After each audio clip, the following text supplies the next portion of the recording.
এজন্য মুসলমানের বাচ্চা, এটা কোনো কাফের আর বেঈমান আর এই সেলুন থেকে তোমরা যে চুলগুলো কাটো, এটা কোনো মানুষের চুলের পর্যায়ে পড়ে না। তুমি রুচিহীন, তুমি নিকৃষ্ট রুচির অধিকারী, তোমার ভিতরে শেষ বিবেক। তুমি তোমার রসুল চেনো না, তুমি মুহাম্মদ সাল্লাল্লাহু আলাইহি সাল্লামকে চেনো না। বেটা, আসরের ময়দানে সুপারিশের জন্য যাইলে আল্লাহর রসুল সোহকান সোহকান বলে তাড়ায় দিবে, যা বেঈমান, সর সর। হ্যাঁ, মনে রাখ, যদি রক্তে, মুসলমানের রক্তের মধ্যে যদি রক্তে ইমানের ফোঁটা থাকে, এই চুল রাখো।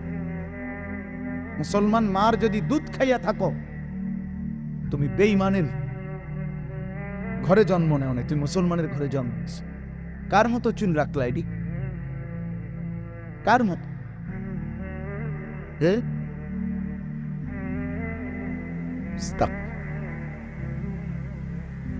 বিবেকহীন। ওই যে হে হাসে, এই যে এবারটা হাসে, ওটার হিসাব হইলে যে আমার এই তো কইতে আছে, তা আমি আসি। এটা এক ধরনের প্রতিবন্ধী আর কি, যে আমার এটা বুঝার কি আছে, এটা আমি আমনের মতো হুজুর কইলেই কি আর না কইলেই। আমি হইলাম সেলুনের গোলাম, আমি সেলুন থেকেই মডেল নেই। আমি হইলাম ফেসবুকের গোলাম, আমি আসছি ফেসবুক দেখার জন্য, আমি আসছি মোবাইল টিপার জন্য। কাফের বেঈমান যেভাবে ডিজাইন করে দেবে আমি সেটাই বানাবো, আমনে বললেই কি না। আরে বাপ, কারোর জন্য কেউ আটকায় না। আমার জন্য তুমি আটকাইতা না, তোমার জন্য আমি আটকাইতাম। দুনিয়া কেউ কারোর জন্য আটকায় না, আখিরাতে তো আটকায় যান। শক্ত করে বলেন নাও তো কেউ নেই, ফেরাবে কে ছেলেদের? কে ফেরাবে?